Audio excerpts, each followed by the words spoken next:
안녕하십니까. 행복한 아침 이재용입니다. 안녕하세요. 장예은입니다. 이제 본격적으로 4월이 시작이 된 거죠. 오늘 4월 4일 월요일이고요. 뉴스부터 챙겨보겠습니다. 네, 첫 번째 소식부터 전해드리겠습니다. 윤석열 정부 초대 총리 후보자로 한덕수 후보자가 낙점됐습니다. 노무현 정부에서 이미 총리를 지낸 인사가 또다시 총리로 지명된 건 이례적인데요. 한덕수 총리 후보자는 경제통상과 외교 분야 전문성을 갖춘 관료 출신으로 정치색이 강하지 않다는 점이 윤 당선인의 신뢰를 이끌었다는 평가를 받습니다. 무색무취하다는 평가도 있지만 지난 2005년 경제부총리가 된 뒤 색깔 없는 경제부총리가 되겠다며 정책의 일관성을 강조하기도 했습니다. 한 총리 후보자는 노무현 정부에서는 국익이 우선이라며 한미 FTA 막판 협상을 성공적으로 이끌었다는 평가를 받았는데요. 또한 이명박 정부에서도 주미대사를 맡아 FTA 재협상을 요구한 미 의회를 설득하며 한미 FTA 전도사로 불리기도 했습니다. 코로나 속에 찾아온 세 번째 봄이죠. 정부는 앞으로 2주 동안 상황을 지켜본 뒤에 실외에서 마스크 해제 여부를 최종 결정하기로 했습니다. 오늘부터 2주 동안 사적 모임 인원은 10명으로 식당, 카페 등 영업시간 규제는 밤 12시로 완화되는데 이번 거리 두기가 끝나면 오는 18일부터 야외 마스크 착용을 자율에 맡기는 방안이 검토되고 있습니다. 지금도 야외에서 2m 이상 거리 두기가 가능하면 마스크를 벗어도 되지만 기준이 모호해서 실내외 구분 없이 마스크를 쓰고 있는 상황인데요.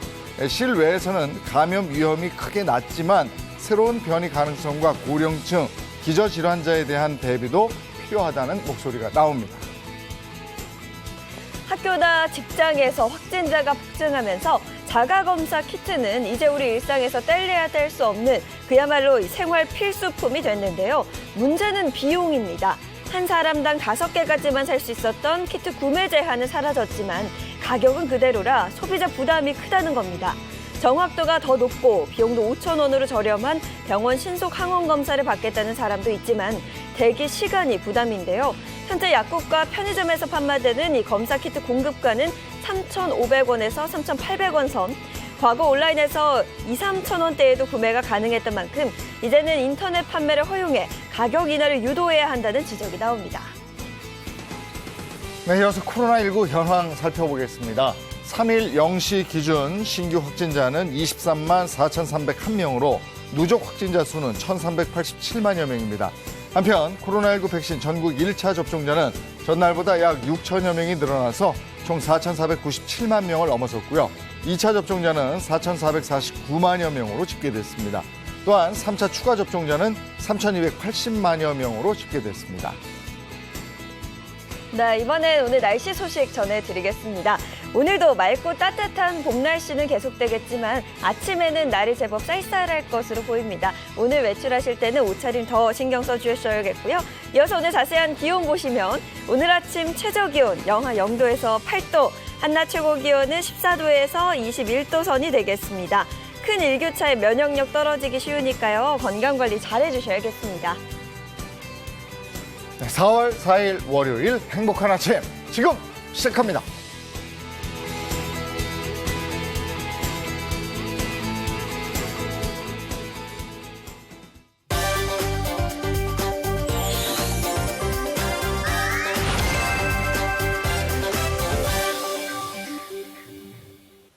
네, 오늘 월요일입니다. 함께해 주실 분들 소개해드리겠습니다. 방송인 박수림 씨, 이정수 씨, 어서 오세요. 반갑습니다. 안녕하세요. 반갑습니다. 안건우 기자도 함께하셨습니다. 네, 안녕하세요.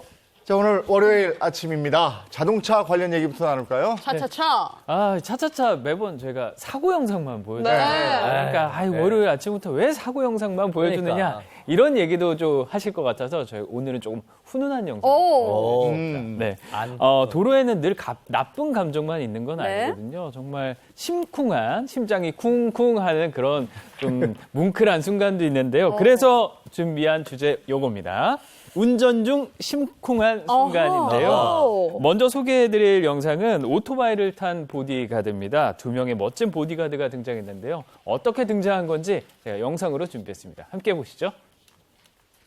네, 바로 요 영상입니다. 네. 경기도 성남시 한 도로인데요. 파란불로 바뀌어요. 그래서 횡단보도를 누가 건너는데 저기 오토바이 두 대가 횡단보도 이렇게 같이 지나가고 있어요. 근데 그 옆에 누군가 보이죠? 몸을 할머니. 불편하게 이끌고 지나가시는 저 할머니입니다. 네, 거동이 불편한 노인을 위해서 일부러 저 차량을 막아섰고 그리고 아예 내려서 직접 노인을 아이고. 부축하기도 합니다. 네. 후방 카메라에도 이 뒷모습이 잡혔는데요. 지나가고 나서도 멋지다. 노인을 끝까지 부축하는 모습이 보입니다. 마치 보디가드처럼 보행자를 든든하게 지키는 장면에 많은 누리꾼이 박수를 보냈습니다. 야, 저는 횡단보도를 막 횡단하길래 오토바이가 그러게요. 눈살 잘못했다. 살짝 찌푸렸는데 저런 좋은 일을 했네요. 네. 횡단보도 건너고 잘했다고 박수받은 오토바이 운전자들은 아마 처음이지 않을까 이런 저도 생각이 처음이에요. 들어요. 네. 네. 하지만 반드시 짚어야 할 점이 있습니다. 방금 본 영상 이런 경우는 상당히 훈훈한 상황이잖아요. 네네. 하지만 이런 경우를 제외하고 원래 오토바이가 횡단보도를 지나가는 건 안 되게 되어 안 있습니다. 되죠. 네. 보행자의 안전을 위협할 수 있어서 범칙금 4만 원이 부과가 되고요. 또 보행자 유무와 관계없이 오토바이를 탄 상태로 횡단보도를 건너면 이거는 중앙선 침범에 따른 범칙금 아하, 4만 원이 부과된다는 점 네. 잊지 마시기 바랍니다. 어쨌든 오토바이 운전자들의 따뜻한 마음이 전달되니까 경적 한번 울리지 않고 차들도 기다리고 있는. 맞아. 그럼요. 네. 너무 좋아요. 자, 다음은요? 예, 다음 주제는 요겁니다. 아기를 구한 슈퍼맨이라는 주제인데요. 아장아장 걷는 아이가 갑자기 도로에 뛰어드는 아찔한 순간이 있다면 이럴 때 모두 다 슈퍼맨 생각나실 겁니다. 네. 바로 그 영상인데요. 어떤 상황이었는지 화면으로 만나보시죠. 네, 우측에 인도를 좀 자세히 봐주세요. 아기가 지나와요. 근데 갑자기 차도 안으로 뛰어듭니다. 정말 아찔한 순간이죠. 신호가 근데 그 사이에 바뀌어버려요. 자동차가 출발해야 하는 위급한 상황에 갑자기 어떤 남성이 차를 두드리면서 앞으로 다가와서 아이를 안고 밖으로 무사히 나갑니다. 저걸 보셨구나. 저 남자가 뒷차였는데 운전자가 경적을 울리고 바로 뛰어나오면서 차들에게 경고를 보낸 거예요. 지금 가시면 안 된다. 맞아, 맞아. 정말 아찔한 상황이었어요. 그러니까 아기가 너무 작으니까 그걸 안 운전자들은 보이지, 잘 안 안 보여요. 그쵸. 근데 멀리서 보고는 뛰어와서 저렇게 차를 멈추게 한 거 아니에요? 네. 아니, 아기가 저 차도에 뛰어들었을 때 보호자가 왜 막지 못했나 했는데 네. 그럴 만한 또 이유가 있었다고 그래요. 네, 아이를 구한 운전자에 의하면 보호자의 얼굴에서 피가 흐르고 있었다고 합니다. 그래서 아이와 계단을 걷던 보호자가 넘어진 것으로 추정된다고 합니다. 아이고. 그래서 넘어지고 나서 손을 놓쳤는데 그 사이에 아기가 도로까지 그냥 나온 거죠. 잡지 못하고 그 시간 불과 5초밖에 걸렸어요. 근데 그 5초 사이에 그 빠른 판단력이 정말 대단했던 네. 것 같아요. 맞아. 침착한 상황이어도 저렇게 작은 아이가 도로에 막 뛰어들면 우왕좌왕할 수 있거든요. 맞아, 그럴 수 있죠. 정말 슈퍼맨 맞는 네. 것 같습니다. 야, 큰일 날 뻔했다. 아이들이 그 차의 시선에선 전혀 안 보일 수 있거든요. 아이, 게다가 그럼요. 저희 둘째도 저렇게 막 폭주하는 타입이거든요. 맞아. 그래서 저거 보면서 정말 내 아이도 누군가 이렇게 보호해주길 바라는 마음이 확. 맞아, 맞아. 네. 사실 아이들이 뭐 주변 상황을 잘 인지를 못하잖아요. 정말 앞만 보고 가는 성향이 있는데 그래서 꼭 기억하셔야 할 점이 있습니다. 벼랑간 도로에 뛰어드는 아이들을 위해서 운전자가 아무리 조심을 해도 정말 사고를 피할 수 없는 경우, 그런 경우에 대비해야 하는데요. 교통량이 빈번한 도로나 횡단보도처럼 위험한 장소에선 아이를 절대 혼자 둬서는 안 맞아요. 되고요. 맞아. 또 어린이와 함께 걸을 때도 꼭 아이는 안쪽, 그러니까 도로와 먼 쪽, 인도 쪽으로 걷게 하고 그리고 어른이 바깥쪽으로 걷게 하는 것. 이게 가장 사고를 예방할 수 있는 맞아. 그런 좋은 방안입니다. 아유, 위험에 빠진 아이를 보고 바로 차에서 내려서 조치를 취한 저 운전자 정말 고맙네요. 아유, 박수. 대단하시다. 다음 주제 보죠. 네. 네, 다음 주제는 한쪽 팔로 살린 생명입니다.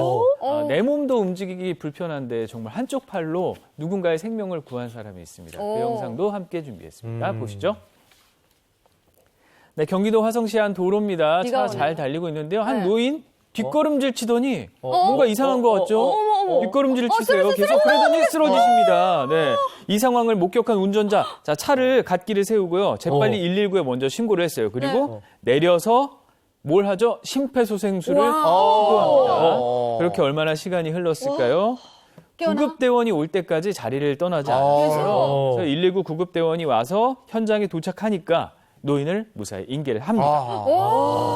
아니 119에 무사히 인계했나 봐요. 아니 그 어떻게 지금 그분 쓰러진 분 상태는 괜찮나요? 예, 상태가 괜찮다고 합니다. 119 구급대원이 도착했을 때 이미 상태가 호전되어서 구급 취소를까지 결정까지 내린 상태였다고 해요. 근데 저 운전자가 너무 궁금해. 어떤 사람인지. 운전하고 가다 저렇게 차를 세우고 내려서 막 이렇게 응급조치 취하는 거 쉽지 않거든요. 그렇죠. 그 운전자를 알아보니까 40대 남성인데 레커차를 운전하는 분이었다고 해요. 고장 차량을 접수하고 견인 서비스 출동을 하던 중에 이 위급한 상황을 보고 차를 급히 멈춰 세웠다고 네. 하네요. 이 노인이 의식을 잃고 호흡이 비정상인 거를 확인하고 좀 이 영상을 보고 눈치를 채셨을 텐데 요 한쪽 손으로 눌렀거든요. 정말 여기에도 또 사연이 있다고 합니다. 뭐죠? 그러니까요. 보니까 그 운전자의 몸 상태도 성치는 않은 것 같이 보였거든요. 그러니까. 네. 한쪽 팔로? 사고가 있기 며칠 전에 네. 사실 팔을 다쳤다고요. 아이고. 그래서 인대를 다쳤는데 그래서 수술을 받아야 하는 상황이었는데 그 영상 보시면 저기 한쪽 그러네, 팔로만 한쪽 팔로 심폐소생술을 계속. 하잖아요. 운전자가 몸이 불편한 와중에도 네. 타인의 생명을 살리려고 의로운 행동을 몸소 실천을 했고요. 네. 또 이 행동을 한 뒤에 뭘 요구하지도 않고 정말 유유히 자기가 가던 길 떠났다고 합니다. 이분에게도 박수 보내주세요. 와, 진짜 대단하시네요. 저런 분이 정말 대단한 네. 분이거든요. 우리가 저렇게 도로에 쓰러져 있어도 내가 혹시 괜히 가서 이렇게 부축하고 이러다가 괜한 오해를 받을 수 있어요. 네, 네. 그래서 그냥 지나치는 분들도 있어요. 근데 직접 심폐소생술하고 신고하고 대단한 분이세요. 영웅이네요. 정말 영웅입니다. 네. 자, 다음 주제는요? 네, 다음 주제는 역주행을 정주행으로. 네? 네, 요 내용인데요. 한 운전자의 배려 있는 모습에 모든 사람들이 좀 재밌는 행동을 했다고 합니다. 어떤 행동이었는지 함께 영상으로 확인해 보시죠. 네, 서울의 한 고가도로입니다. 고가도로인데 차야. 운전자가 오는데? 여기 잘 가고 있는데 저 맞은편에 이상한 차가 와요. 역주행하는 차량이죠. 역주행이다. 도로 잘못 들어온 거예요. 어떡해. 운전자가 창문을 내려서 여기 잘못 들어오셨어요. 알려주시죠. 네. 알려주는데 그 뒷차 저 후진해. 앞차가 그냥 이렇게 역주행으로 천천히 후진을 하고 있잖아요. 근데 요 차가 그냥 지나가면 될 걸 같이 갑니다. 같은 속도로 다른 차를- 보조를 맞춰주는 거예요. 그러니까 비상등을 켜고 천천히 달리면서 뒷차가 야. 혹시나 이 차와 충돌하지 않을까 그렇지. 걱정을 하는 겁니다. 야, 뒷차가 이게 앞지르지 못하게 저럴 때 누가 앞질러 가면 되게 당황하거든요. 맞아. 그렇죠, 바로 그겁니다. 여기서 잘못 들어왔구나. 네. 역주행차가 다시 정상도로에 진입할 때까지 계속 이렇게 에스코트를 해줬고요. 와, 진짜. 네, 역주행 차주가 고맙다는 인사를 남기면서 다시 정주행을 하고 가는데 저 차 보이세요? 네. 지나가면서 경적을 울리면서 아니 뭐야 갑자기 왜 경적이야 하면서 딱 봤는데 저 창문 밖으로 뭔가를 꺼낸 겁니다. 뭐요? 저게 자세히 보시면 요겁니다. 엄지척. 엄지척. 네. 정말 대단한 운전자입니다. 엄지척을 해준 거예요. 엄지척 날릴만 하네. 근데 그런 건 우리도 운전하고 가다 보면 이렇게 일반길, 통행길인데 막 역주행 오는 차들 있거든요. 네. 그러면 아니에요. 얘기하고 그냥 지나칠 수 있는데 끝까지 그냥 네. 용어해 준 거잖아. 어떻게 네. 보면. 맞습니다. 이거 아무나 못 하거든요. 진짜요. 진짜 엄지척이에요. 네. 네. 최근에 역주행 사고가 진짜 빈번하게 발생을 하고 있어요. 여기서 또 운전자들이 꼭 기억하셔야 할 게 있습니다. 네. 실수로 역주행을 했다면 이 차를 보통 다 급하게 돌리려고 하실 거예요. 맞아요. 네. 일단 빨리 돌리자 차 안 올 때. 근데 이러면 정말 2차 사고의 위험이 있을 수가 그럼요. 있습니다. 그렇기 때문에 차를 돌리기보다는 갓길 어디 차를 세울 수 있는 공간에 세워놓고 비상 깜빡이를 켜시고요. 경찰에 신고를 하셔서 내가 지금 있는 위치를 알린 뒤에 조치를 받으시는 게 가장 안전합니다. 네. 운전자들의 배려를 한번 볼 수 있었던 기회라서 더 흐뭇하고 그렇습니다. 네. 옛날 진짜 안건우 기자 얘기대로 월요일 아침에 사고만 보다가 그래, 너무 이렇게 훈훈하네. 훈훈한 모습을 보니까 참 좋습니다. 더워. 훈훈한 영상 준비 많이 해오겠습니다. 네. 아유, 고맙습니다. 자, 이번에는 우리 주변에서 일어날 수 있는 사건, 사고를 법의 관점에서 한번 풀어보겠습니다. 그 법이 알고 싶다.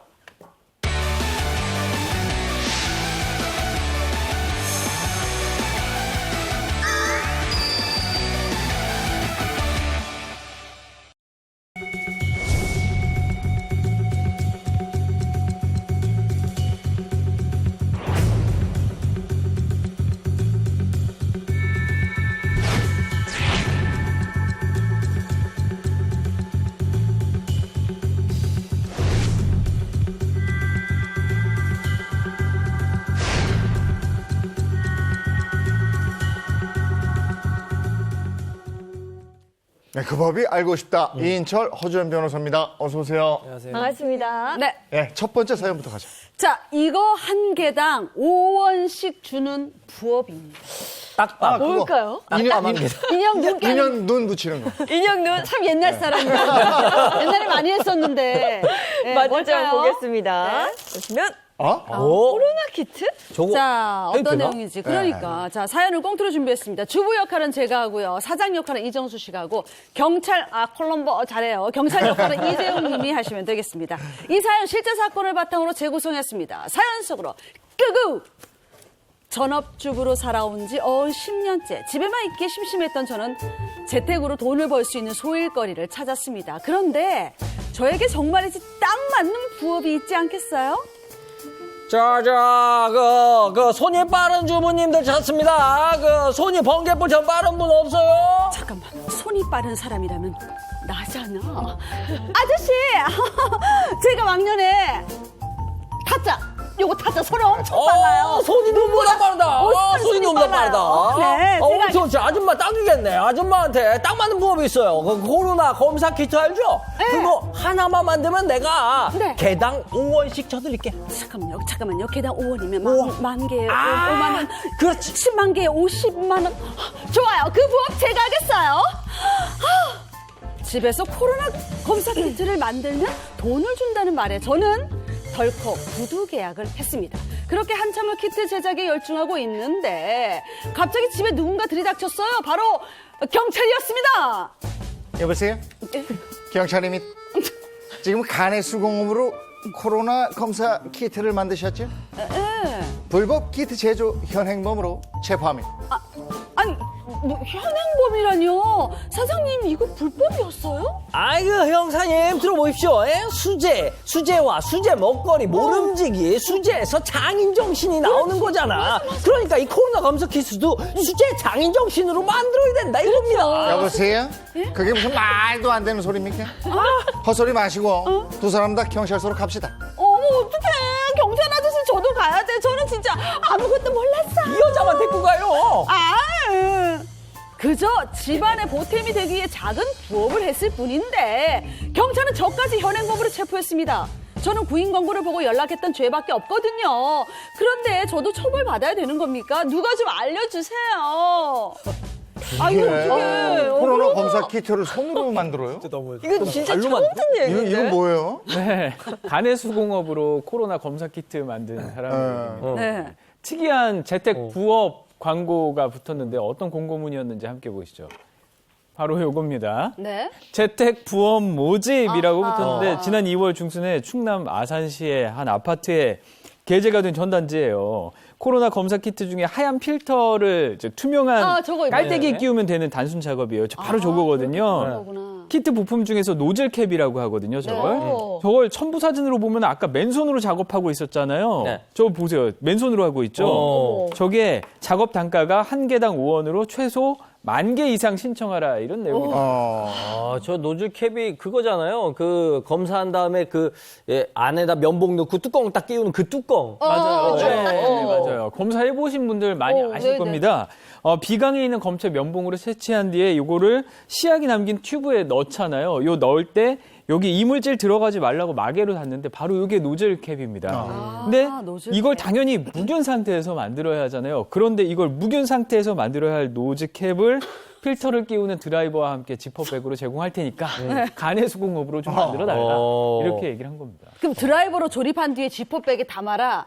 누가 장난으로 글을 올린 거겠죠. 누군가의 장난이 아니냐 이런 의혹도 있었는데요. 같은 시기에 다른 아파트 입주자 온라인 게시판에도 똑같은 게 올라왔어요. 부업 인력 모집 공고가 올라왔는데요. 게시물에는 작업 예시를 든 사진도 있었어요. 사진에는 별도의 위생 처리 과정 없이 자택 거실 바닥에 제품을 깔아놓고 작업이 이루어진 걸 볼 수 있습니다. 네, 아니 저 게시물이 진짜였다는 게 정말 황당한데요. 아니 어떻게 간의 수공업으로 이렇게 코로나 검사 키트가 생산이 될 수 있는 그러게. 거죠? 이게 전단지를 붙인 데를 알아보니까 네. 노즐캡을 납품하는 업체의 하청업체예요. 아하. 그러니까 제약회사의 부품을 납품하는 업체가 네. 또 하청을 줬는데 아하. 이 업체가 다시 또 하청을 주면서 이게 가정집까지 흘러가게 된 웬일이야. 겁니다. 식약처는 지난달 3일 시민단체 신고를 받고 조사에 착수했고요. 2월 18일부터 3월 2일까지 이런 간의 수공업 방식으로 노즐캡 20여만 개가 생산된 사실 확인했습니다. 이거는 모두 동네 병의원에서 사용되는 전문가용 신속 항원 키트 검사 부품이었다고 합니다. 아니 위생에 문제가 있는 방식으로 20만 개나 만들어졌는데 이거 아무도 몰랐어요? 그러게. 제약회사는 물론이고요. 노즐캡 제작 납품을 맡은 업체도 이 사실을 전혀 몰랐다고 이야기를 했습니다. 납품업체 관계자는 최근 키트 주문량이 크게 늘어서 네. 하청 또 재하청을 주게 됐고 그 과정에서 간의 수공업 방식이 있었던 것으로 확인했다라고 밝혔는데요. 네. 또 문제가 된 노즐캡은 전량 폐기했다고 해명했습니다. 네. 또 이번 사건에 대해서 식약처는 해당 부품이 완제품에 사용되지 않은 것을 확인했다. 시중에 유통된 제품이 없기 때문에 과징금은 부과하지 않는 대신에 엄중 경고 처분을 내렸다라고 밝혔습니다. 결과적으로 이게 미수에 그친 거고 네. 그리고 제약사가 관여한 게 아니니까 엄중 경고 차원에서 그냥 끝낸 거고. 네. 그렇지만 식약처가 관리 소홀 맞아. 이런 부분은 좀 있는 거 아닌가요? 그렇죠. 아니 코로나 검사 키트를 간의 수공업으로 만들었는데 이거 뭐 법적으로 처벌을 좀 받아야 되는 거 아닌가요? 당연히 불법이죠. 여러분 한번 그렇죠. 생각을 해보세요. 네. 코로나 키트는 이제 이 코 속에 바로 이제 넣을 수도 있고, 그다음에 네. 손으로 만지게 되잖아요. 네. 그래서 이게 비위생적인 환경에서 할 경우는 오히려 코로나 검사 받다가 코로나 걸릴 수도 있겠어요. 그래서 이 식약처에 반드시 허가를 받아야 되고 인증도 받아야 됩니다. 만약에 이렇게 허가나 인증을 받지 않고 제조하면은 1년 이내 범위에서 업무 정지를 명령할 수도 있고요. 10억 원 이하의 과징금이 부과될 수도 있습니다. 근데 이런 부업 공고 보고 지원한 사람도 처벌을 받는 거예요. 아무것도 몰랐잖아요. 그래도 벌금 내셔야 될 것 같아요. 참. 코로나 키트 같은 이 체외 진단 의료기기 이거를 적합한 기준을 갖추지 않은 시설에서 이렇게 제조를 할 경우에는 이 행위자도 벌금형 부과하도록 규정이 돼 있고요. 또 양벌 규정도 같이 돼 있습니다. 이게 뭐냐면 행위자뿐만 아니라 행위자를 고용한 업주, 그러니까 뭐 법인이나 개인도 같이 벌금형을 받도록 그렇게 규정이 돼 있거든요. 근데 지금 이 사건 같은 경우에는 불법인지 모르고 말씀하신 것처럼 지원해서 이렇게 일을 하게 된 케이스이기 맞아요. 때문에 사실 이 부분은 좀 참작이 돼서 상대적으로 이 사람들을 고용한 업주가 뭔가 이제 이 위반 행위를 방지하기 위해서 상당한 주의 감독 의무를 하지 않았다라고 평가될 가능성이 높기 때문에 업주가 벌금은 더 강한 처벌을 받을 가능성이 높을 것 같아요. 아하. 근데 경고잖아. 그러니까요. 엄중 경고. 하지 마. 그만 듣고 와. 이게 그러고 끝난 건데. 네. 근데 요 코로나 시국에 또 인기 업종? 뭐 각광받는 맞아요. 직업 뭐 그런 것도 있다면서요. 네, 지금 이때 또 몸값이 뛰는 네. 업종이 있어요. 바로 간병인입니다. 근데 그냥 간병인이 아니고 코로나 한번 걸렸다 오신 간병인. 네, 간병인들이 몸값이 뛰고 있다고 합니다. 일부 간병인 구인 플랫폼에는 1급 35만 원에서 45만 원에 코로나 완치자 간병인을 구한다는 글이 올라오고 있습니다. 병원 내 집단 감염이 한창 늘었던 적이 있었잖아요. 근데 코로나19에 취약한 사람들 바로 이제 환자들인데 환자들 중에는 뭐 간병이 필요한 사람들은 중증 환자로 갈 위험성이 높은 고위험군 환자들이 많습니다. 네. 그렇기 때문에 이미 간병인 코로나에 걸렸던 사람은 재감염이 될 가능성이 그만큼 낮아진다고 하니까 이런 간병인들을 우대해서 데려오겠다. 이런 얘기죠. 제가 얼마 전에 그 간병인을 써봐서 아는데 한 10만 원 정도란 말이에요. 그러면 이게 한 4배나 오른 건데. 그러네요. 너무 많이 올랐네요. 네. 근데 코로나 걸리고 난 다음에 확진 후에 완치된 사람들은 그거잖아. 슈퍼 항체 생겼다. 이런 얘기 많이 들었잖아요. 그러니까 더 안전하다고 생각을 하고 그렇게 된 것 같아요. 전문가들도 바로 그 점을 지적을 하고 있습니다. 완치 이후에 다시 코로나 바이러스에 노출되는 경우에 증세가 중증으로 악화하는 것을 막는 것은 맞아요. 네. 감염됐던 사람이 하지만 걸리지 않는다는 건 아닙니다. 뭐 델타에 걸렸던 사람이 오미크론에 또 걸릴 우려도 있고 감염의 위험성은 언제나 상존하기 때문에 이미 걸렸던 사람도 슈퍼항체 보유자가 되는 건 아니고 그래. 언제나 그래도 조심은 하셔야 한다는 게 맞아요. 방역당국과 전문가의 설명입니다. 네. 그리고 지금까지 안 걸렸던 분들도 막 자신 있게 얘기하잖아요. 나는 슈퍼항체가 있는 것 같다. 이렇게 얘기하는데 그런 경우는 없다고 그럽니다. 그리고 이처럼 이렇게 몸값이 코로나 때문에 뛰는 일자리도 있지만 반대로 불이익을 받는 경우도 있다면 있다면서요? 이 상여금 문제인데 저도 이제 회사 대표 아닙니까? 로펌 대표라서 네. 이 상여금 줄 때가 사실 가장 행복해요. 그렇죠. 네. 근데 어떤 회사에서 대표가 이렇게 상여금을 지급한다고 합니다. 네? 코로나19 미감염자들에게만 상여금을 지급하겠다. 네? 이렇게 이제 게시판에 올라왔는데요. 그 이유는 뭐냐면 미감염자는 그동안 외식도 안 하고 나름대로 열심히 자기 위생 관리를 했기 때문에 또 확진자들이 격리 들어가면 그 사람들의 목까지 일하느냐 고생했기 때문에 상여금을 지급한다. 이렇게 게시판에 올라가서 지금 논란이 일고 있습니다. 감염되지 않은 사람한테만 상여금 지급하는 거 이건 불합리한 거예요. 뭐 백신 3차까지 맞았지. 그리고 엄청나게 방역 열심히 한 저도 걸렸거든요.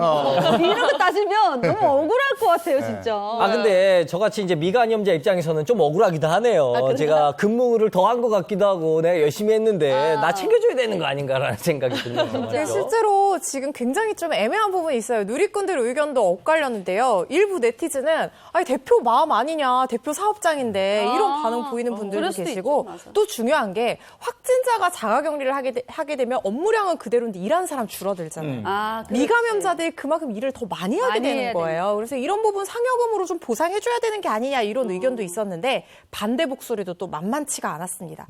아니 누군 코로나19 걸리고 싶어서 걸리는 것도 아니고요. 저렇게 이렇게 차별하게 되면은 구성원들 간에 갈등이 생길 수 있다. 또 이런 경우 생각해 볼 수 있어요. 상여금 받았는데 걸린 거예요. 이럴 때 뭐 이자까지 붙여서 그쵸 토해내야 되나 이런 얘기도 지금 나오고 있는 상황입니다. 그리고 또 부작용 생길 수 있는 게 상여금이 너무 받고 싶은 거예요. 그래서 걸리고 속이는 거야. 말 안 속이는 하고. 거야. 그럴 수 있지. 그러면 또 안에서 집단 감염이 있을 수도 있고 그렇죠. 더 위험한 상황이 발생할 것 같거든요. 근데 이렇게 미감염자에게만 상여금 주는 게 법적으로 문제가 되거나 저도 그러진 이제 않나요? 상여금 줄 때 행복하다고 했는데 고민이 되는 경우가 있어요. 도대체 직원들에게 얼마를 줘야 될까? 이게 고민이 되는데 그래서 저는 이제 두 가지로 나눠서 주거든요. 일단 실적이 높은 직원에게는 좀 많이 준다.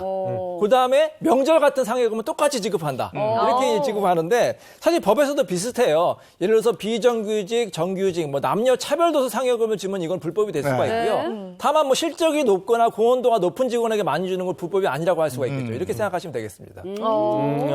아니 그 코로나19의 확진자가 이렇게 많이 늘고 있는데 그만큼 이제 회사에서도 이제 부당 처우에 대해서도 사례가 많이 늘었을 것 같아요. 맞아요. 지금 코로나19 확진자가 급증하면서 일부 사업장에서 뭐 무급휴직, 그러니까 자가격리 기간을 무급휴직으로 대체해라, 아니면 뭐 연차휴가를 써서 격리를 해라, 이런 걸 강요당하는 사례도 늘고 있고요. 임금을 삭감당하거나 나중에 이제 추후 쓸 휴가권을 미리 박탈을 당하거나 심지어 권고사직 당하고 해고까지 당하는 그런 사례들도 지금 늘어나고 있다고 합니다. 그런데 이거 모두 다 근로기준법 위반이 될 수 있어요. 사업장 내에서 이렇게 코로나19 확진을 이유로 이 상급자가 인사상 또는 처우상 불이익을 주거나 따돌림을 하게 되면은 근로기준법 위반 행위가 되고요. 요즘 이런 사례가 늘어나는 만큼 정부에서도 엄정하게 단속하고 대응하고 있다고 하니까 이렇게 이유 없는 인사상 불이익이나 뭐 차별 대우 이런 것들은 하지 않아야 되겠습니다. 코로나에 오미크론에 걸리게 되면 직장에 있는 분들은 좀 쉴 수 있지만 우리 같은 일용직 노동자들은 우리 계약직 일용직 내 책상 빼라고. 절대 안 되죠. 자 어쨌든 뭐 이렇게 감정을 해? 잘리면 안 되거든. 코로나 검사 키트는 그냥 이렇게 간의 수공업으로 만들어지는 게 아닙니다. 만약에 그런 문구를 보시면 신고하셔야 되는 사안이지 내가 가서 그거를 해야 되는 이런 건 아닌 거예요. 맞습니다. 예, 자 다음 거 볼까요? 자, 두 번째 사연은요. 한 달에 한 번씩 나를 이거 하는 남자. 아, 이거 알 것 같아요. 뭐요? 나를 이준석 변호사? 사랑하는 남자. 한 달에 한 번씩만. 아, 야갔네. 사랑꾼. 사랑꾼 아닙니다. 사랑일까요? 한 달에 한 한 번씩 번만 사랑해요? 나를 진짜.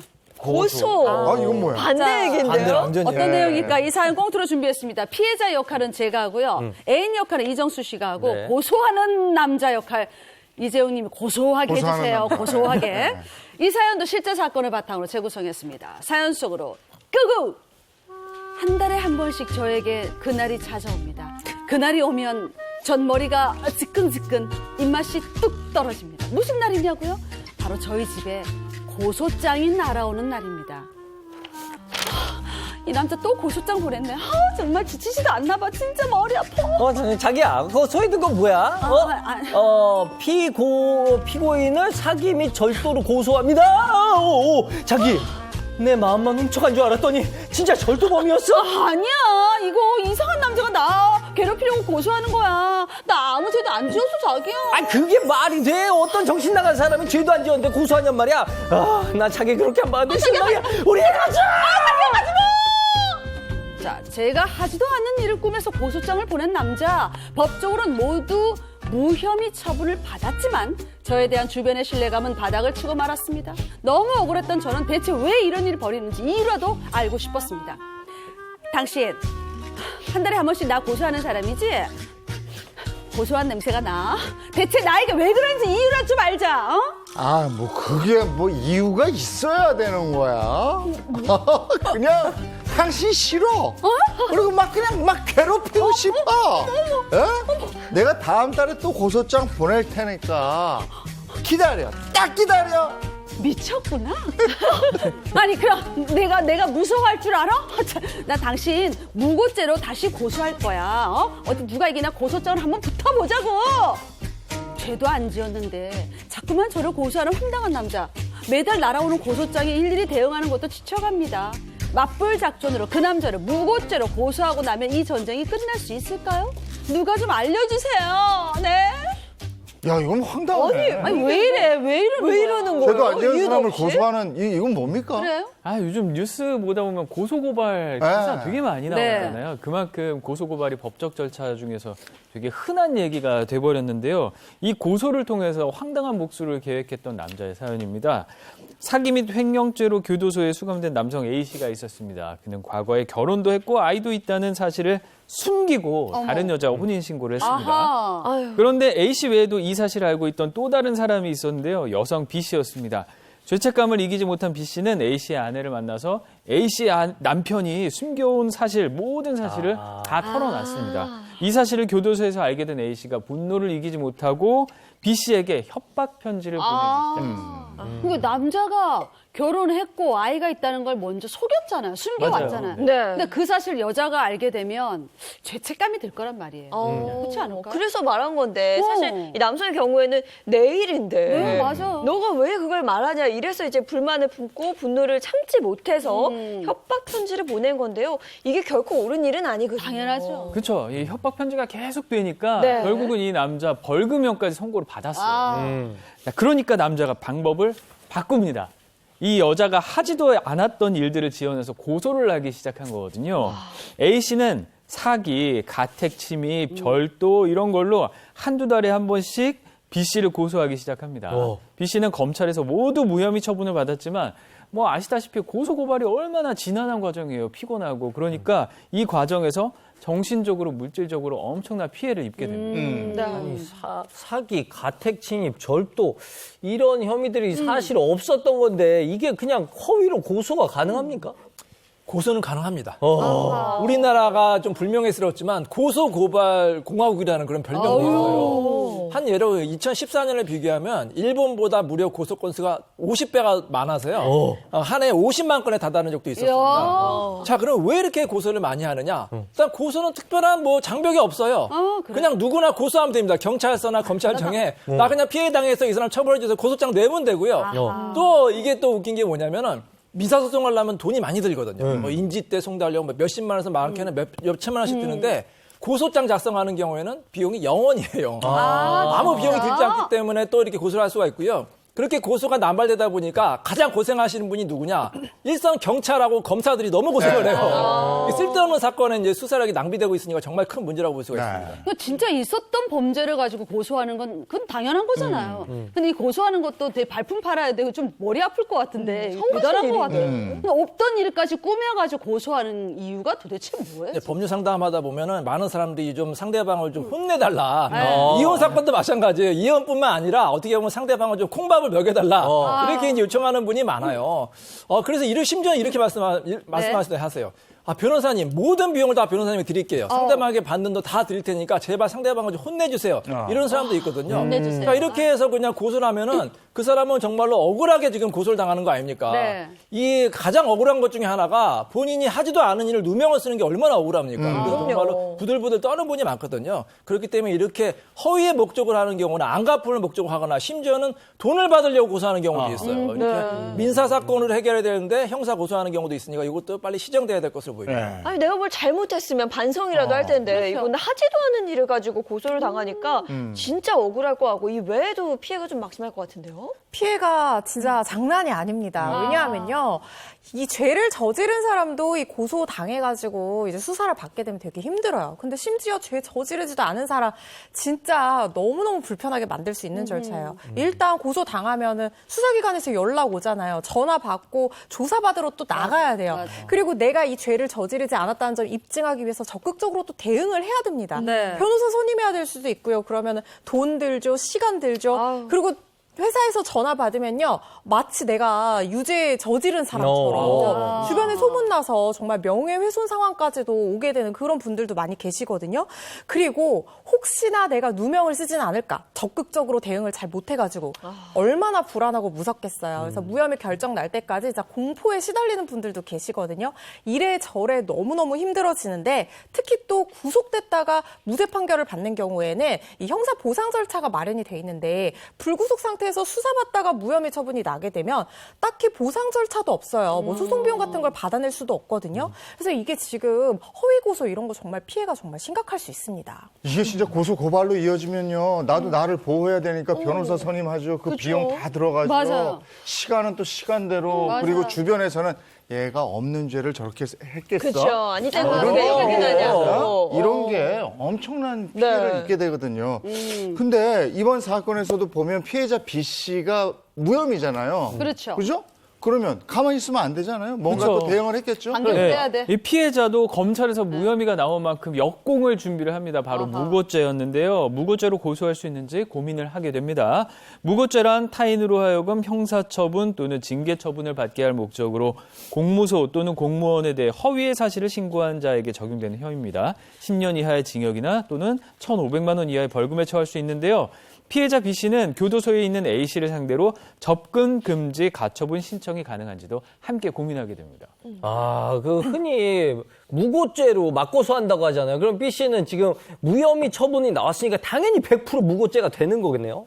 이렇게 이제 억울하게 고소당한 사람이 이제 저희가 열심히 변론해가지고 예를 들어서 무혐의가 나왔어요. 꼭 말씀하시는 게 그러면 고소인을 무고죄로 처벌해 주세요. 이렇게 주장하시거든요. 근데 그게 쉽지가 않습니다. 고소했다고 해서 무혐의가 나왔다고 해서 다 무고죄가 되는 게 아니에요. 판례도 굉장히 엄격하게 보고 있습니다. 그렇게 이렇게 보시면 돼요. 제가 쉽게 설명을 드릴게요. 예를 들어서 부부싸움을 했어요.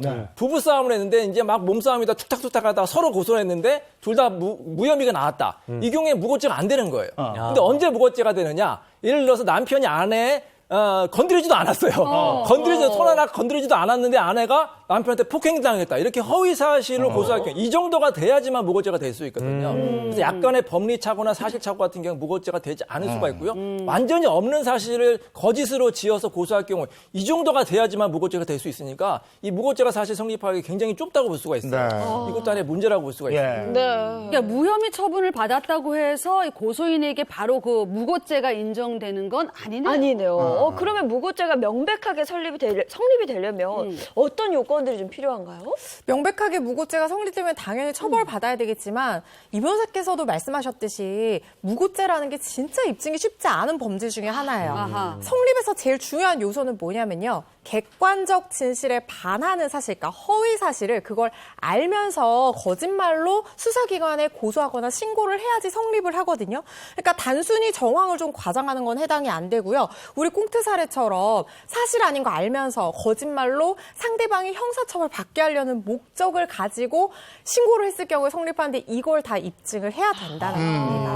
어떻게 그러니까 입증해요? 그게 진짜 쉽지가 않죠. 그래서 일단은 지금 뭐 내가 당한 고소 사실이 만약에 뭐 무죄가 났다 하면 무죄가 바로 무고죄가 되는 건 아니지만 무죄라도 나야지 허위 사실에 대한 입증이라도 가능해지는 거잖아요. 그래서 무고죄가 성립할 가능성이 높아진다는 거고 거기에 더해서 알면서 목적을 가지고 거짓말로 고소했다는 것까지 입증을 해야 된다는 거기 때문에 만약에 뭐 증거 불충분이나 기소유예 이런 처분이 나오게 되면 이거는 좀 애매하거든요. 뭐 죄가 되는데 뭐 좀 경미하다라든가 증거가 조금 다소 부족하다든가 이런 의미가 될 수 있기 때문에 이럴 때는 무고죄로 고소하는 게 참 쉽지가 않아요. 아니 없는 죄를 만들어서 막 고소하는 사람은 정말 꼴도 보기 싫잖아요. 그렇죠. 근데 아까 이제 사례 꽁트에서 보면 와가지고 또 할 테니까 딱 기다려 막 이러잖아요. 고소할 거야, 또 할 거야. 그러면 접근금지 처분이라도 좀 받았으면 좋겠는데 그러게. 지금 이 사람은 교도소에 가 있는 거고 그죠? 그렇죠. 네. 그러면 교도소에 가 있는 사람은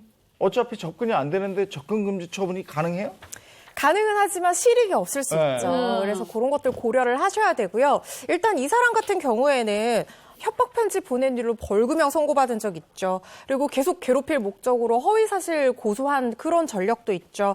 이래저래 상황을 살펴보면 접근금지 가처분 신청은 일단 가능하고 인용 가능성도 높아 보여요. 그래서 이게 인용이 된다고 하면 이제 접근금지 명령을 위반할 때마다 금전적인 제재를 부과하면서 이제 간접적으로 접근을 하지 못하게 막는 그런 효과를 기대를 할 수가 있는 건데 말씀하신 것처럼 지금은 어차피 접근이 안 되잖아요. 네. 그래서 실익이 없기 때문에 출소일이 얼마 남지 않았다고 하면 이걸 고려를 해서 신청 일자를 좀 조율하는 것이 필요해 보입니다. 근데 무고죄 성립이 안 되면 피해자만 너무 억울하게 되는 거잖아요. 그러니까 피해자가 받은 그런 거에 대한 뭐 보상, 합당한 보상 같은 건 없어요? 이 피해자가 너무 억울하니까 어떻게 네. 법에서 좀 구제를 해야 되는데 네. 아까 말씀하신 대로 고소인을 무고죄로 처벌하는 게 어렵고 그럼 생각할 수 있는 게 민사소송을 통해서 이제 손해배상을 청구하는 방법은 가능할 수가 손해배상. 있습니다. 예. 아까 허 변호사님도 말씀하셨지만 이렇게 억울하게 고소당한 사람이 얼마나 힘드냐 하면은 제가 보면은 이게 시간이 지나면 지나서 폭삭 늙어요. 흰머리가 막 생기고 우울증도 생기고 심지어 어떤 분은 막 암에 걸렸다 이런 분이 있거든요. 너무 스트레스를 받아가지고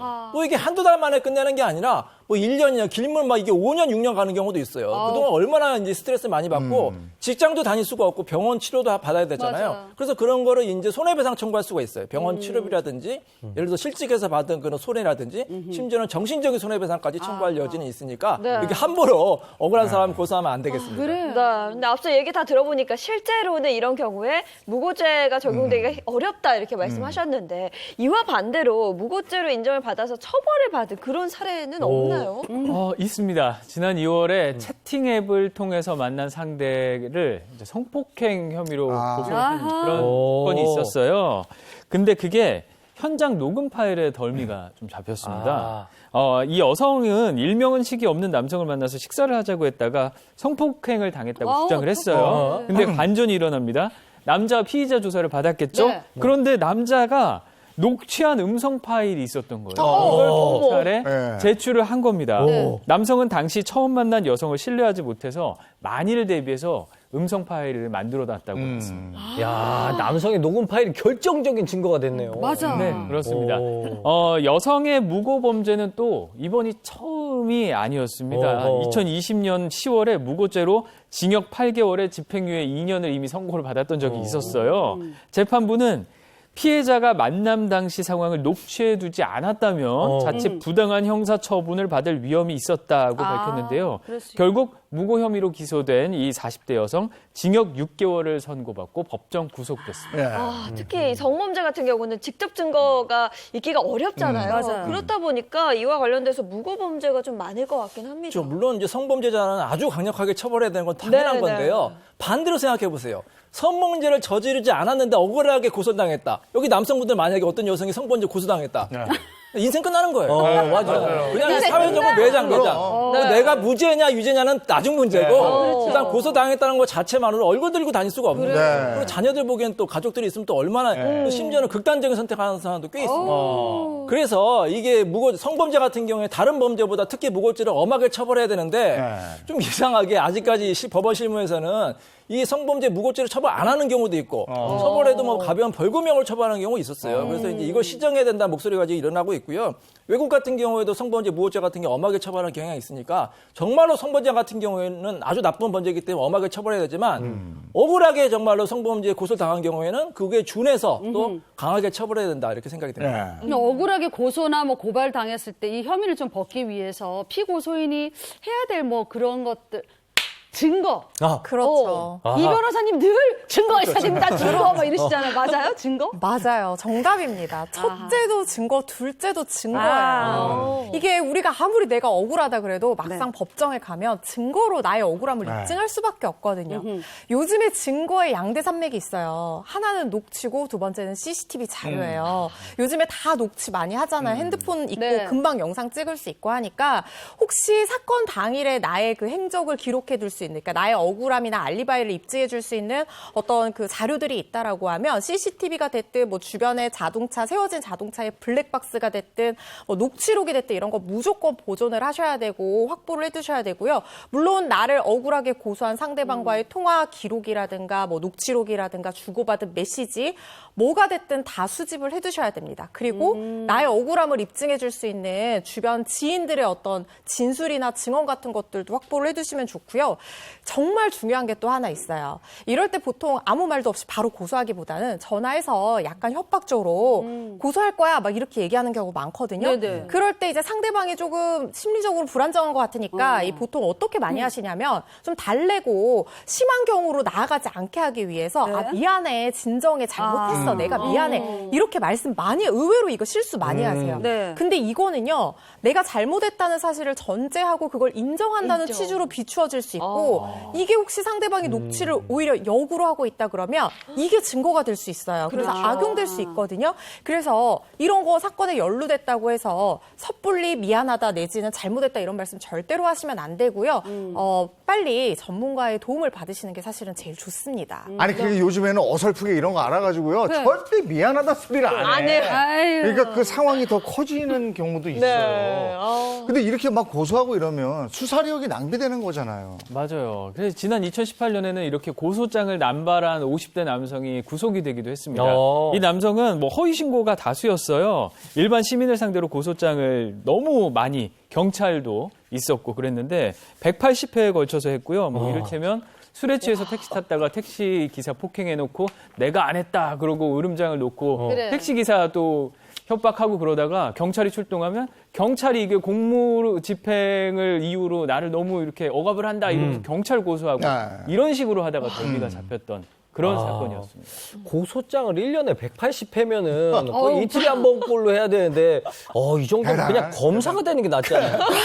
그러니까 허위로 신고한 사건에 대해서 문제 삼으니까 그걸 가지고 또 경찰에 또 고소하고 고소가 고소를 낳고 고소를 낳고 출산 장려 운동에 도움을 줬어. 고소부자야? 180건 중에 거의 절반 90건 정도가 경찰을 상대로 한 거였다고 해요. 뭐 이 사람이 병원에 입원한 뒤 병원비 내지 않고 식당에서 업주에게 욕설한 정황도 확인하고 뭐 경찰이 여죄까지 탈탈 털어서 처벌을 했다고 합니다. 고소하는 권리는 자유이지만 그 권리가 타인에게 또 피해를 줄 수 있다는 점 명심하셔야겠습니다. 맞아요. 네, 지금까지 우리 주변에서 일어나는 사건 사고를 법의 관점에서 한번 풀어봤습니다. 고맙습니다. 고맙습니다. 고맙습니다. 다 받고 갈아치워야 될 때는 다 바꿀 거야. 네가 가서 그냥 안녕하세요 대충이라도 인사하고 했어 봐.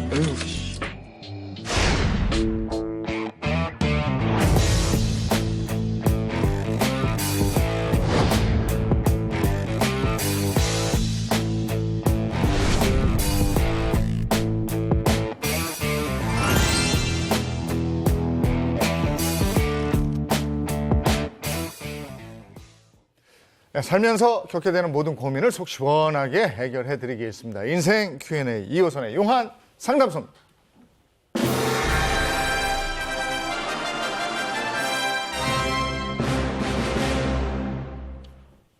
네, 2호선 전문가와 함께합니다. 어서 오세요. 안녕하세요. 네, 반갑습니다. 네, 오늘은 또 어떤 사연이 들어와 있을지 궁금한데요. 사연자 바로 만나보도록 하겠습니다. 안녕하세요. 어디 사는 누구신가요? 안녕하세요. 저는 30대 후반이고요. 3살짜리 아들을 키우고 있는 주부입니다. 다른 것도 아니고 요즘 시댁 가는 횟수 때문에 남편이랑 눈치 싸움을 하고 있습니다. 사실 임신 전까진 시어머니랑 사이가 좋았어요. 남들이 모녀 사이 아니냐 할 정도로 자주 봤거든요. 그런데 애를 낳고 나니까 제가 알던 어머니가 맞나 싶을 정도로 확 변하더라고요. 애가 덩치가 너무 작은데 이유식은 잘 먹이냐, 애기 예쁜 옷 좀 입히지 마라 하등 쓸모없다면서 듣기 싫은 잔소리를 너무 하셔서 시댁 가는 횟수를 점점 줄였던 것 같아요. 그런데 제가 안 가니까 허전하셨나 봐요. 시어머니가 주말에 별일 없으면 와라, 애기 보고 싶다면서 2주에 한 번은 오라는 거예요. 애까지 데리고 주말마다 가기가 정말 힘들더라고요. 참다 못해서 남편한테 못 가겠다고 말했어요. 그런데 남편이 하는 말이 우리 집에 애 보여주는 게 뭐가 힘드냐? 장모님한테 보여드리는 만큼 우리 엄마한테도 애 좀 보여줘라. 이러는 거예요. 그렇다고 해서 제가 친정을 자주 가면 말도 안 해요. 저희는 친정도 시댁도 1시간 넘는 거리거든요. 저희 친정 부모님은 애기 보고 싶으시면 저랑 미리 날짜를 상의하고 직접 올라와서 보고 가시는데 시댁에선 꼭 오라 가라 하니까 짜증이 나요. 심지어 그날 이후로 남편은 친정이랑 시가에 갈 때마다 횟수를 세더라고요. 이번 달은 처가댁에서 2번 올라오셨으니 다음 주랑 다다음 주에는 우리 집에 가자 이러는데 너무 쪼잔한 거 아닌가요? 저는 당연히 친정에선 직접 와서 애까지 봐주시니까 편하고 시댁은 힘들게 내려가서 잔소리까지 들어야 하니까 안 가는 건데 남편은 이해해주질 않아요. 제가 참고 시댁에 가는 횟수를 늘리는 수밖에 없을까요? 어떻게 하면 좋을까요? 양가의 방문 횟수 때문에 횟수. 남편하고 네. 눈치 싸움을 하는 상황인데 아 이거 참 답답하네. 근데 결혼하고 나서 양가 가는 횟수 때문에 다투는 가족이 네. 생각보다 굉장히 많더라고요. 많죠? 소장님 이 사연 어떻게 보셨어요? 우리가 그 손주 보신 분들과 손주를 낳은 우리 며느리들 사이에 이 방문 횟수는 사실 아이 낳기 이전하고 이후가 굉장히 달라집니다. 왜냐하면 지금 사례 같은 경우 3살이잖아요. 이때가 되면 낯가림 끝나죠. 옹화로 갈 말도 하기 시작하죠. 그러면서 할머니 할아버지에 대한 호칭도 시작하죠. 맞아. 거기다 그 할머니 할아버지가 아이의 그 살을 만지는 순간 이 손주의 살에는 중독성이 있습니다. 이 끊을 수가 없어요. 그 냄새와 촉감을 끊을 수가 없기 때문에. 아유 아이들. 그러면 그럴 때 보고 싶은 이 마음을 억누른다는 건 쉬운 일이 아니고요. 맞아. 그럼에도 불구하고 엄마는 왔다 갔다 하는데 한계가 있죠. 또 남편은 옆에서 뭐라고 재촉을 하는 것 같죠. 우리가 깊이 사랑한다 하더라도 관계가 늘 수월한 것만은 아닙니다. 그 양가를 방문하는 건 남편에게도 아내에게도 부담이 될 수도 있어요. 그래서 제가 설문조사한 걸 좀 가져왔는데 2018년도에 남녀 성인 3,000명을 대상으로 설 연휴에 시댁이나 처가를 방문하는 거에 얼마나 부담이 되느냐 물어봤더니 아내가 시댁에 방문했을 때 부담이 된다는 게 61.9%로 남편이 처가 방문했을 때 부담된다고 답한 19.8%보다 3배나 증가했어요.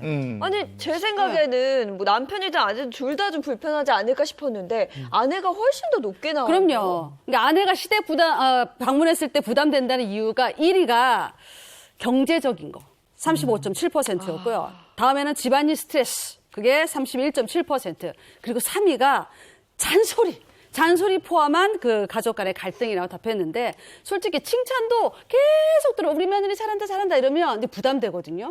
근데 그 잔소리 계속 해봐봐요. 가기 싫거든요. 전국의 어머님들 너무 잔소리 많이 하지 말아주세요.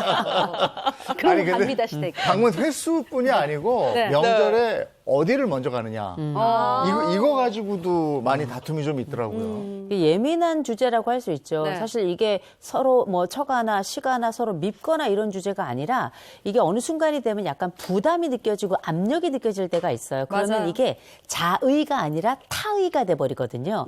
이러면 사실상 이 남편과 아내 사이에 사실 본인들의 일이 아니라 하나 더 나아가서 각각 집안의 일인데 이게 마치 집안의 일이 이 부부간의 일이 돼버립니다. 그러면서 약간 상황이 복잡해지는데 오히려 이게 국가 대소사다. 그럼 이게 명분이나 있어요. 근데 그게 아니라 아주 사소하고 쪼잔하다 싶은 게 사람 마음을 긁어내고 상하게 하는 거거든요. 이를테면 방문할 때 그 태도라든지 그 횟수라든지 아니면 방문했을 때 그 자리에 머물렀을 때 그 얼굴 표정이라든지 이런 것들이 오가는 길에 생겨나는 갈등보다 훨씬 더 오랫동안 잔상으로 남아서 부부간의 장기적인 갈등으로 비화되는 경우들이 굉장히 많거든요. 생각보다 사소한 방문 일정들이 이혼의 사유가 되는 경우들도 굉장히 많습니다. 그러니까 부부 사이에 너희 집, 우리 집 얘기 나오면 그때부터 이제 문제가 심각해지는 거예요. 그렇죠. 맞아요. 우리 엄마한테도 애 좀 보여줘라. 시댁 안 간다고 화내는 남편. 솔루션은 뭘까요? 횟수가 아닌 마음을 읽어라. 그렇죠. 만약에 남편이 너 2번이면 나 2번 이렇게 얘기했다면 사실 쪼잔한 게 맞습니다.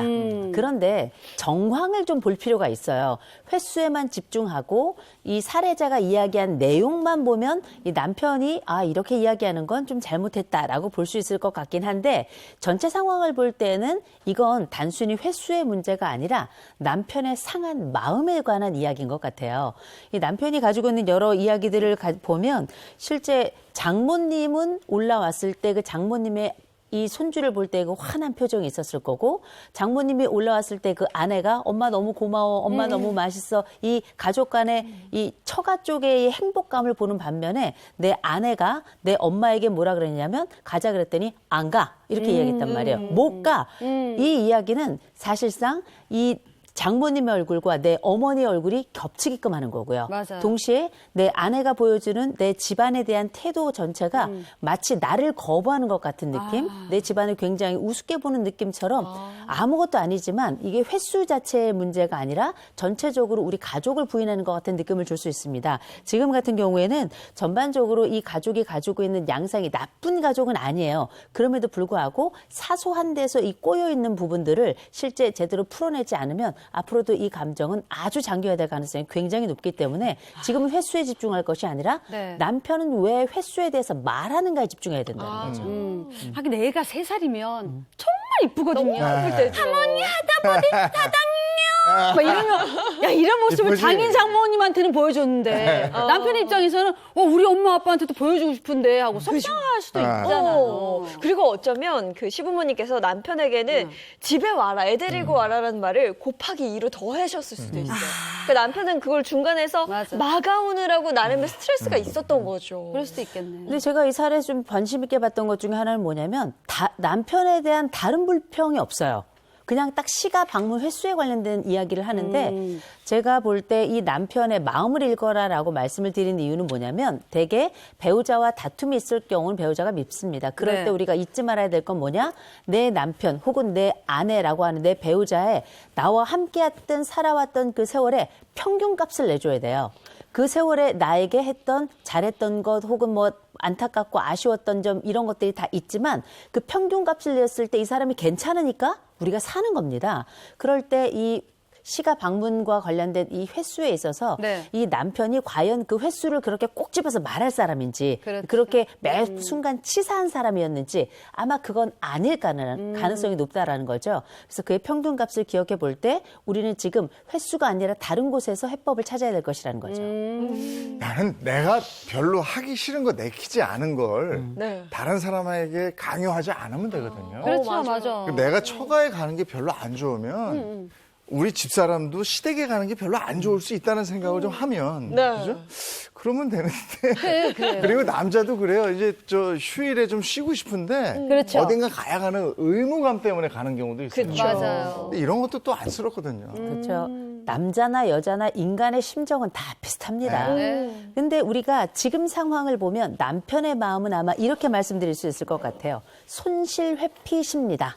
이 손실회피심리라는 건 다른 거 아니고요. 우리가 이익을 볼 때의 기쁨보다 손해를 볼 때의 속상함이 더 크다라는 거예요.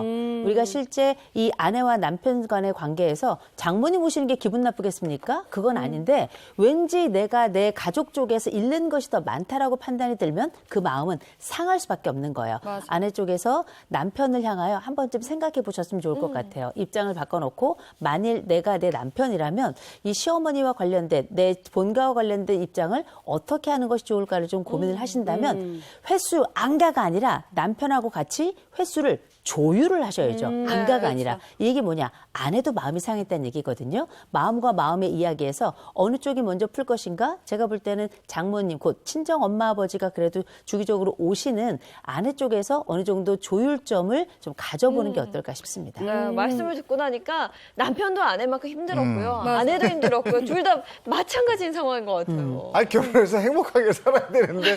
그것 때문에 이렇게 힘들면 어떡해요. 그럼 한쪽 부모만 보고 지금 막 갈등이 많잖아요. 그럴 바에 아예 그 친정 부모님도 오지 마세요. 시댁도 가지 마세요. 양가 부모님 아예 안 보는 방법은 어떨까요? 다 죽자는 거죠. 예. 이것도 아니야, 맞아. 장고 끝에 악수를 두게 되는 건데요. 그거는 어느 집도 만족스럽지 않은 해법이기 때문에 그건 아주 최악의 수를 둔 거라고 보시면 될 것 같습니다. 예, 알겠습니다. 두 번째 솔루션 볼게요. 네. 시가 방문의 기준을 정하는. 기준? 지금 이제 아내가 시가에 가지 않겠다라고 했던 그 내역들을 조금 살펴보니까 크게 세 가지로 집중이 되더라고요. 하나는 뭐냐면 먼 거리, 1시간 가는데 애 데리고 가는 거 너무 멀다. 두 번째로는 잔소리 너무 심하시다. 이래라 저래라 잔소리 심하시고, 세 번째가 명령형 말투가 싫었던 거예요. 와라 이렇게 이야기하는 이런 방식이 싫었던 것 같은데, 사실상 우리가 못 가는 게 아니라 이런 경우는 아내도 마음이 싫어서 안 가는 겁니다. 안 가는 거지만 분명한 건 우리가 생각하고 있는 이런 요소들의 문제가 단순히 횟수의 문제라고 우리가 최종적으로 보게 된다면 이것과 관련해서는 남편하고 논의를 시작하셔야죠. 아예 안 가 그러면 그거는 그냥 싸우겠다는 말과 다름없어요. 아내도 아마 화가 나서 그랬을 겁니다. 그런 정황이 있었을 거고요. 그러나 분명한 건 횟수를 정하는데 그게 우리 시어머니, 시아버지께서 그 애 보고 싶은 마음에 매주 하라 하신 건 그냥 매주 보고 싶다는 표현을 약간 강하게 하신 것 같고요. 그렇다고 우리가 언제부터 그렇게 부모 말을 잘 들었습니까? 우리가 가지고 있는 부부만의 상황에 따라서 기준을 정하고, 어머니 저희가 뭐 한 달에 한 번 이렇게 뵙는 걸로 할게요. 많이 보고 싶으시죠? 대신에 저희가 뭐 영상 통화를 하겠습니다. 이런 방식으로 대안을 곁들여서 우리의 기준을 정하면 부모님 입장에서는 조금 불편하고 속상한 마음이 있지만 나중에는 요 기준을 중심으로 약속이 지켜지면 부모님도 요 약속과 기준을 중심으로 부모님의 스케줄을 짜요. 이게 서로를 그렇게 익숙하고 조율해 가면서 서로를 길들이는 방법이기도 합니다. 조율점을 찾아야 되겠죠. 또 아내가 출산하기 전에는 시어머니하고 진짜 모녀 사이일 정도로 되게 친하고 자주 갔었다고 그랬잖아요. 근데 남편이 그렇게 생각할 수 있을 것 같아요. 출산 전에는 그렇게 자주 가더니 뭐 이제는 뭐 거리가 멀다 이런 거리 탓하냐? 이렇게 속으로 그렇게 생각할 수 있을 것 같아요. 근데 남편이 어쨌든 생각해내서 장모님 2번 뵀으니까 우리 어머니도 2번 뵈자. 뭐 이렇게 얘기를 하면 이거 별로 안 좋은 방법인 것도 같아요. 그럼요. 우리가 그렇게 1대1이 공정이라고 생각한다면 그건 큰 착각이고요. 공정의 바탕에는 반드시 배려가 들어있는 겁니다. 상대방 상황에 대한 충분한 고려가 있을 때 우리가 그 부분을 인간적 공정이라고 이야기할 수 있을 텐데, 예를 들어서 장모님이 4번 오시면 어떻게 시가에 4번 갈 건가요? 아니면 뭐 장모님이 매일 오시면 시가에 매일 갈 거예요? 그럴 수는 없는 거거든요. 그래서 실제 우리가 안 간다 혹은 간다 이런 얘기하는데 한번 손가락을 헤어보세요. 내가 시가에 실제 몇 번을 갔었나는 어머니가 내게 몇 번을 와라 했던 주제랑은 다른 거예요. 나는 실제 몇 번을 갔었나? 아이와 함께 실제 갔던 횟수를 한번 꼽아 보시고요. 그것과 관련해서 내가 조율점이 어느 정도인지를 남편하고 내가 가고 싶은데 사실 이런 거리가 있으니 내가 어떻게 하면 좋을까? 대신 내 생각에는 한 달이면 뭐 2주에 한 번 정도 혹은 3주에 한 번 정도 내가 갈 수 있을 것 같은데 자기 생각은 어때? 이런 식으로 남편을 잘 이렇게 논의점을 찾아가면서 위로해가면서 그 접근법을 찾는 것이 사실상 우리가 생각하는 것처럼 1대1 이 방식으로 가는 말도 안 되는 그 공정의 주제하고는 확연한 차이를 가지고 있고요. 우리가 요새 젊은 부부들 1대1 얘기 많이 하시는데 이렇게 1대1 주장하는 부부들 중에 행복한 부부를 제가 본 적이 없어요. 그래서 충분히 1대1 상황에서도 변수를 고려하는 부부들이 지혜롭다 말씀드리고 싶습니다. 그거 있잖아요. 방문 기준을 딱 정하는 거예요. 그래서 이렇게 아내가 전화하는 거죠. 어머니, 저희가 다음 주에 시간이 되는데 아이가 장거리 하면 힘들어해요. 부부 두 분이 올라오세요. 맛있는 거 사드릴게요. 이렇게 전화를 먼저 하는 것도 부담 되나요? 어머니! 근데 꼭 그렇게 전화해야 되죠. 어머니! 이렇게. 그래야 된다니까요. 어머니! 아니, 근데 저는 이건 어떨까 싶어요. 그냥 그 아이랑 남편만 보내는 건데, 근데 저는 아직 아이가 없이 강아지만 키우잖아요. 네. 남편이랑 가끔 제가 일이 바쁠 때 남편이랑 강아지만 시댁에 가요. 근데 그것도 엄청 마음 쓰이더라고요. 싸웠다고 생각하시죠? 그래, 맞아. 같이 가야 돼. 그건 어때요? 어머니가 오시면 더 힘들 거예요. 자주 오시게 되면 그것도 네. 쉬운 일이 아니고 또 네. 내 친정엄니와 어머니와 맞닥뜨리는 것도 수월한 일은 아니기 때문에 그런데 그러면 남편하고 아이만 둘이 보내는 건 어떠냐? 가끔은 괜찮아요. 예를 들어서 아이가 3살이면 젖먹이는 아닙니다. 그리고 3살이면 아직 기저귀를 하고 있을 수도 있고 경우에 따라 뗐을 수도 있는데 아이가 아빠와 함께 다니기에 3살이란 나이가 1시간 정도 아빠와 함께 예를 들어서 카시트에 타고 아니면 아빠가 아이를 데리고 다니기에는 그렇게 힘든 거리는 아닌데 다만 예를 들어서 지금 같은 코로나 시국에는 아무래도 조금 어려움은 있겠죠. 또 아이가 장거리 여행을 많이 안 해본 경우는 문제가 있을 수 있는데 그럼에도 불구하고 아빠와 아이가 가끔씩 엄마는 뭐 아빠하고 아이가 뭐 3번 가면 그중에 엄마가 1번만 가든지 그렇죠. 2번만 가든지 이렇게 하는 거 전혀 문제되지 않고요. 대신에 사전에 연락드려야죠. 어머니, 아버님, 제가 이번에는 못 가요. 대신에 그 김씨 집안끼리 한번 즐겁게 놀아보세요. 이러면서 한번 말씀해 보시는 것도 어머니 좋을 것 하라니까. 같습니다. 어머니! 네. 아니, 집집마다 스타일이 다르죠. 네. 어떤 맞아요. 집에서는 네. 자꾸 오길 원하는 집도 있고, 네. 어떤 집에서는 그냥 아예 됐다, 너희끼리 오지 말라 놀아라. 이런 분들 이런 집도 있고 말이죠. 네. 맞습니다. 네. 예, 다음 세 번째 솔루션. 세 번째. 솔루션.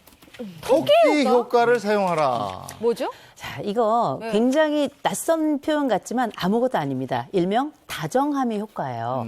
중요한 건 지금 우리가 시가를 방문하는 그 횟수 문제를 중심으로 해서 무슨 일이 벌어지고 있냐면 횟수를 결정한 게 아니라 남편과 싸우고 있습니다. 왜냐면 남편하고 싸워서 좋을 게 뭐가 있겠어요. 오히려 남편이 그 횟수를 적절하게 조절하는 조절자 역할을 하도록 만드는 게 오히려 더 지혜롭지 않을까요? 그럴 때 이를테면 우리가 토끼가 먹이를 먹일 때 이렇게 더 쓰다듬어주고 말도 걸어주고 예뻐해줬더니 사실상 건강도 촉진되면서 친밀감도 높아지고 활동성도 좋아졌다. 그 심지어는 지능에도 영향을 미친다라는 이야기가 있거든요.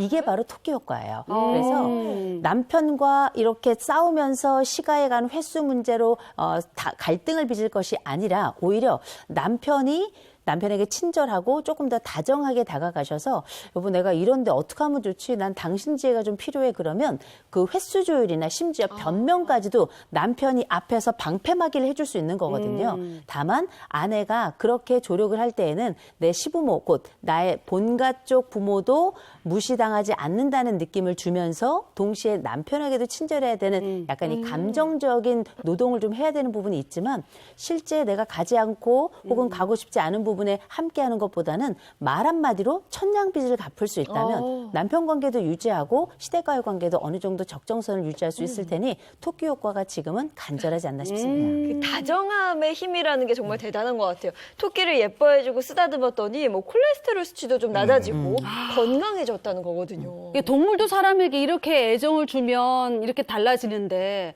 한번 사람인데 이 다정함, 애정을 주면 진짜 확 달라질 것 같지 않아요? 그러니까 남편의 콜레스테롤 수치가 막 갑자기 확 올랐다, 막 떨어졌다 이러면 내 다정함의 문제가 있구나 생각하고 다정하게 해야 될 것 같아요. 뭐 안 그런 사람들도 있겠습니다만 대부분의 남편들이 단순해요. 그러니까 아내가 좀 칭찬해주고 이렇게 붐업 시켜주면 이렇게 돼. 마냥 좋아하죠. 그런 방법은 아, 너무 좋죠. 그리고 참고로 말씀드리면 토끼도 뭅니다. 토끼도 물 수 있기 때문에 우리가 다정함이라고 하는 게 어떻게 환경을 바꾸는 힘인가라는 걸 이제 하나의 기술로 한번 살펴보시란 말씀이고요. 우리가 간경화나 동맥경화 많이 생각하시죠? 근데 그것보다 인생을 힘들게 하는 게 관계경화예요. 관계를 단단하게 만들고 풀지 못하는 수수께끼처럼 우리를 미로로 이끌어가는 게 관계경화인데 이 토끼 효과라고 하는 건 마치 관계에 온도를 불어넣고 관계 윤활유를 집어넣는 것 같은 굉장히 중요하게 온도를 제공하는 거거든요. 그래서 지금부터는 시가에 가는 횟수를 정할 때 난 3번 갈 거야. 그게 아니고 어떻게 하면 좋을까? 난 자기도 마음이 걸릴 것 같아 정도로 해서 좀 다가가신다면 장모님, 장인어른께도 아마 이 남편이 오실 때마다 기쁨으로 함께하게 될 거라 저는 확신합니다. 저는 이 사연자가 첫 단추를 잘못 깬 것 같아요. 그러니까 처음부터 모녀지간처럼 시어머니하고 사이가 너무 좋았잖아요. 그러니까 뭐 엄마가 딸한테 막 잔소리하듯이 잔소리가 늘어난 거예요. 그러니까 처음부터 좀 거리를 뒀었으면 이렇게까지 하지 않았을 것 같은 생각이 들거든요. 가만 우리가 생각해 보면 내 엄마 아버지는 나한테 1촌이잖아요. 네. 그러면 시어머니 시아버지 나한테 몇 촌일까? 한번 생각해 보잖아요. 어떤 분은 뭐 남이다 이렇게 하시는데 제가 볼 땐 1.5촌입니다. 근데 이 0.5라는 게 참 알 수 없고 애매하거든요. 이 얘기 뭐냐면 오랫동안 같이 살아야 되지만 정이 참 안 붙고요. 평생 이런저런 일을 같이 해야 되는 협업이자 동업자이지만 손발이 참 안 맞는 게 이 시어머니, 시아버지 또 장인, 장모와의 관계가 아닌가 싶은데 그럼에도 불구하고 우리가 끊임없이 같이 노력하면서 조율을 해갈 때 제일 중요한 건 일이 아니라 관계거든요. 또 오래 함께 살아가야 될 사람하고는 지혜롭게 장기적인 관계로 때로는 한 발 양보해야 되는 부분도 좀 있습니다. 그럴 때 토끼 효과와 더불어서 좋은 과정을 얻기 위해 전화라고 하는 굉장히 좋은 매체들을 좀 자주 사용하신다면 그래요. 만난 것의 절반 효과, 0.5의 효과를 내기 때문에 도구를 잘 활용하시는 것 도움이 될 것 같습니다. 기대치를 두고 행동하면 안 될 것 같아요. 내가 너희 부모한테 이 정도 하는데 너는 내 부모한테 이것도 못해? 그래, 맞아. 그때부터 이제 완전히 그럼요. 네. 이렇게 되는 거니까. 행복하십시오. 네, 이호선의 용한 상담소 여기까지 하겠습니다. 고맙습니다. 고맙습니다. 4월은 이제 뭐 완연한 봄인 거죠. 아이, 그럼요. 시간이 참 빨라서 봄이 왔다 생각한 순간 또 여름이 오고 그러더라고요. 다가온 이 봄을 만끽하시기 바랍니다. 좋은 하루 보내시고요. 저희는 내일 아침 7시 30분에 돌아올게요. 행복한 아침, 행복한 하루 되십시오. 고맙습니다. 고맙습니다.